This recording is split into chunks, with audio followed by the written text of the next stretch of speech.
If you say, I got black friends, and you can't empathize with what the plight that they're going through right now, you don't have black friends. You know black people. There's a difference between the two. That is true. See, that's what we're starting to see when they speak out. The Brian Urlachers and all these others talking about I got black friends. No, you know black people because you lack empathy. You see what they're going through. You see what's happening, and you pretend because it's political.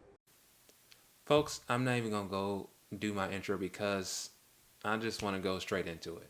You know, black people are tired of being a fucking hashtag. We are tired of being accused for something we didn't do. We basically are tired of people saying that they support us, but they actually don't show that they support us. We are tired of looking behind our backs and thinking that someone is after us. We basically just deserve to live in peace and not just rest in it.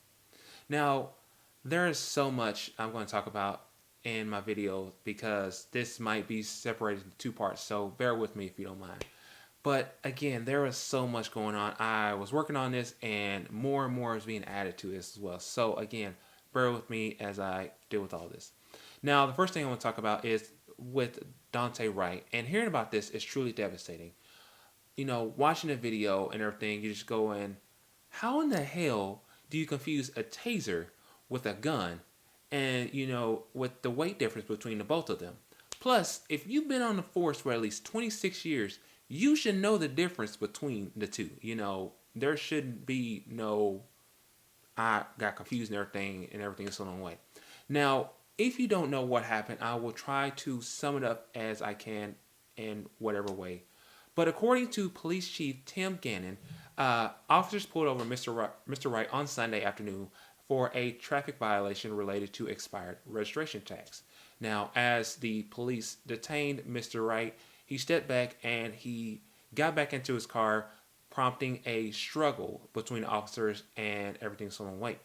Now, in the graphic body cam footage, I'm not going to show that on on this video, but you can look it up your own self, and if you want to.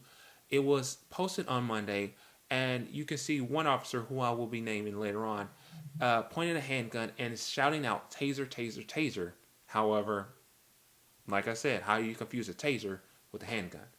And as the car pulls away, the officer yells out to another officer saying that I just shot him. And the officers ask if this actually happened, and the officer said yes. Now, as this happened, the car travels for several blocks and strikes another vehicle.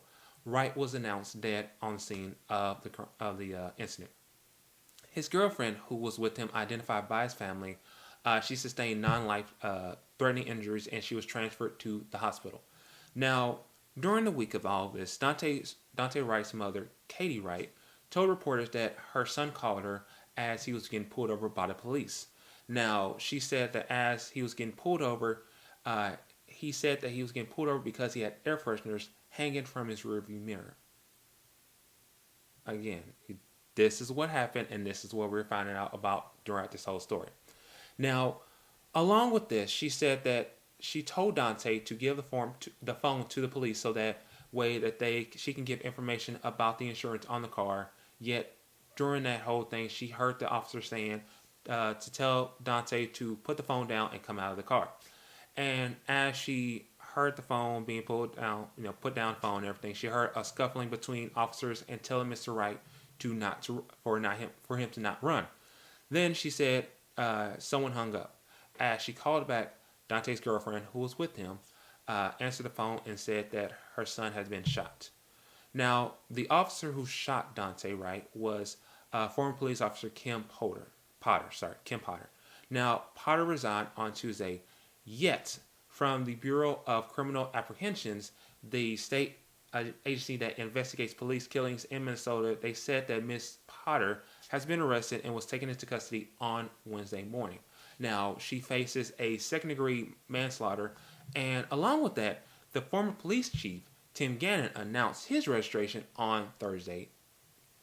Now, you just go in, it's a lot with this and so much more, but at the same time, this is what's going on. But Potter is currently out on bail, and Wright's family wants Potter to be charged with murder, and this is said to be anything less to be sufficient. Now, the second-degree manslaughter charge carries a max of 10 years in prison. But in Minnesota, sentencing guidelines will make her sentence closer to 4 years because she doesn't have a criminal record. Now, during this, you've got to ask yourself, was there more to this? And the answer to that is yes. So, during the encounter, officers discovered that Wright had a warrant out for his arrest. Now, there was an arrest warrant for Mr. Wright after he missed a court date hearing on 2 misdemeanor charges that he had illegally possessed a pistol and fled from Minneapolis police back in June. Now, on TikTok, apparently, TikTok has everything. I don't have a TikTok, but I hear about this and everything. So I'm like, a comedian by the name of Walter Masterson claimed that he had some breaking news about the whole warrants, arrest, and warrants and everything. And so on. Now, he pulled up the case on his TikTok and everything, and he went on saying that Daunte basically had a warrant out for his arrest because they noticed that he had a Zoom hearing was sent to the wrong address. Now, this is all false. While the return mail exists, it is actually a separate case against Wright where the warrant was issued. He was issued a warrant arrest over a failure to appear for a hearing in a case for carrying a pistol without a warrant. That case had a different number to what Walter had on his TikTok. Now, the video has been taken down, if I'm not mistaken, everything's on the way, but that's going on. Now, after hearing about this, a vigil was in place of Daunte's death, and Daunte's mother wanted peace while the whole vigil. It was going well until later hours and everything's on the way when protesters start throwing bricks and cans at officers and destroying other things as well. With all that happening, this was going on just 10 miles away from where Derek Chauvin is on trial for the killing of George Floyd. And I'm going to talk about that later on in part 1 of this video. And folks, this is just a lot to go with, thinking it's going to be okay. It's really not. But at the same time, I want to know why. Why are you saying you don't know the difference between the handgun and the taser when there is a difference in the weight on them? And I know, I have family and I have friends who are police officers and they can tell me that they know the difference between that. But this is just a lot to bear with, don't you think?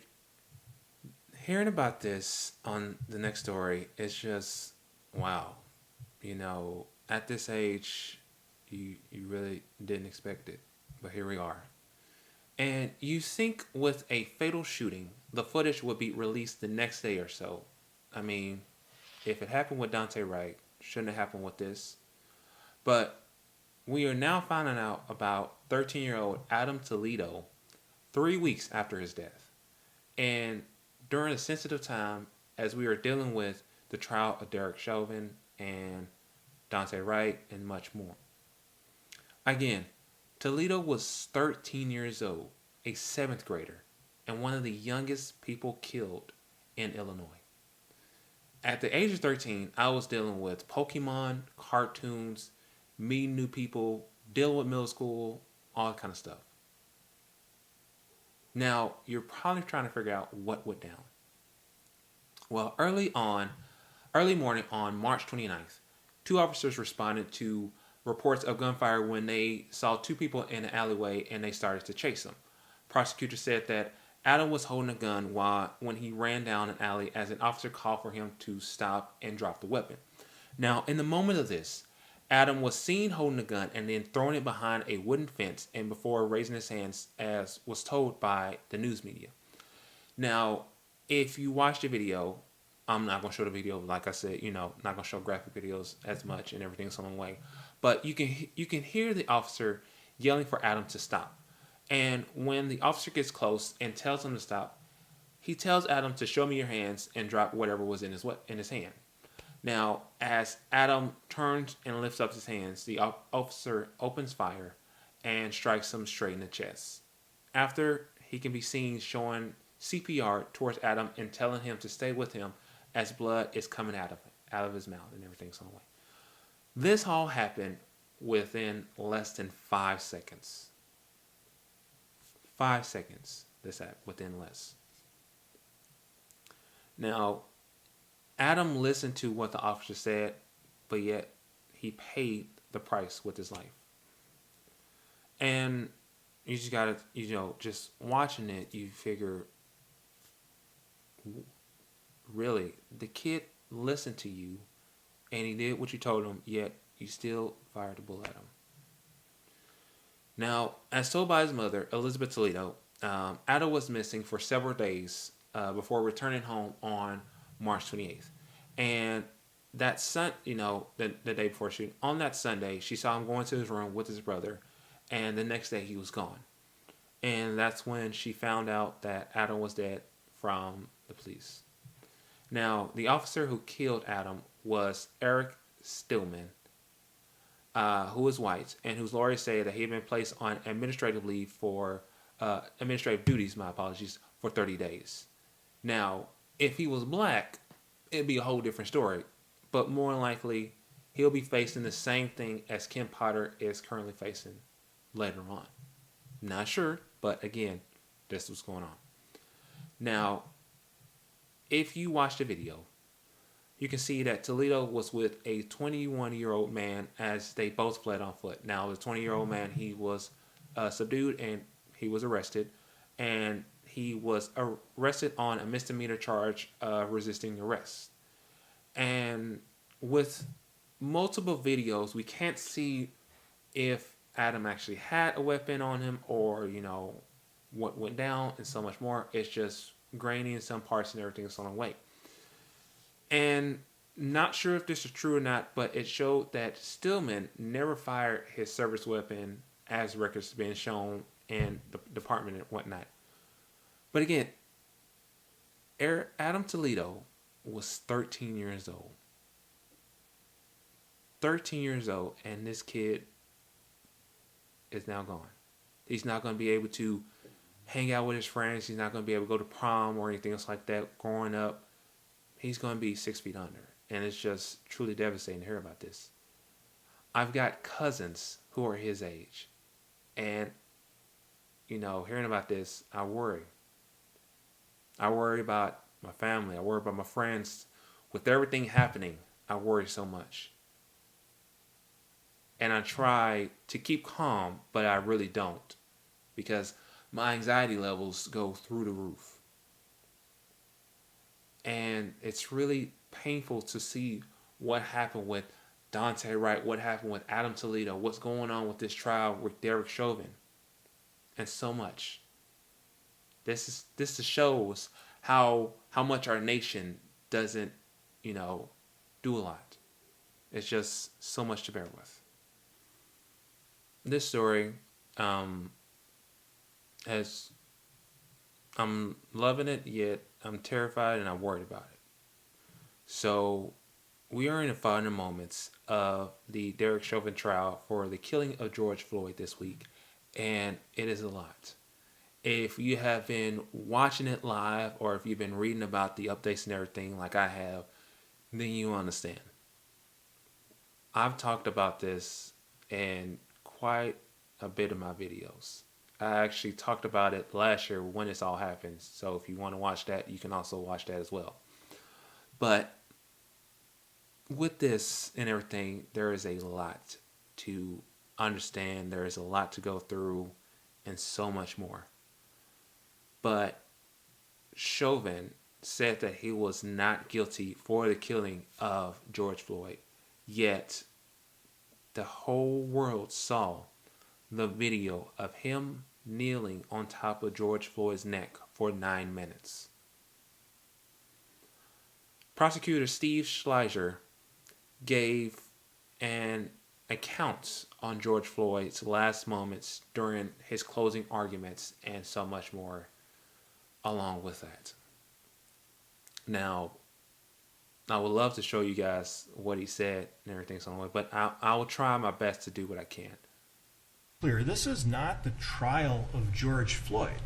George Floyd is not on trial here. You've heard some things about George Floyd, that he struggled with drug addiction, that he was being investigated for allegedly passing a fake $20 bill that there was never any evidence introduced that he knew was fake in the first place. Right? But But he is not on trial. He didn't get a trial when he was alive. And he is not on trial here. You know, it's a lot, as I always say. You know, too often trials over police killings are ending up becoming an examination on the background of the victim in an attempt to show the judge just how bad this person was. Folks, Chauvin is guilty. Whether you like it or not, Chauvin is guilty. Now, if you think he's guilty, you can let me know. If you think he's not guilty, you can also let me know. But then again, there's a 9-minute video of him kneeling on George Floyd's neck. This week is a lot. It's a lot for people to be worried, a lot of people to be terrified for the outcome of this. I mean, Minneapolis public schools are shifting to remote learning this week because of the anticipation of the verdict from this trial. And folks, you gotta look and you gotta realize that this is happening in our nation. This is what's going on. You think it's not, but it actually is. With what happened with Daunte Wright, Adam Toledo, it's truly, truly upsetting. They're not going to be able to see their next day because of what's going on in our nation. But folks, I'm out there getting all the information I can for you guys. It's going to be either good or it's going to be either bad. But there is a lot that we got dealing with, okay? But let me know what you guys' thoughts on for what I talked for this part of the video, okay? This was a lot, so there's probably going to be a second part to more, not about this, but with everything happening from last week and so much more, okay? But, people, be safe out there. Again, we don't need more hashtags, of the over deaths. Again, black people are tired of being a hashtag. If you want to show your support, then show your support out there. Okay? But I love all you guys so much. Please be safe out there. Make sure you're wearing a mask and everything along the way. Okay? But I love all you guys. Peace out.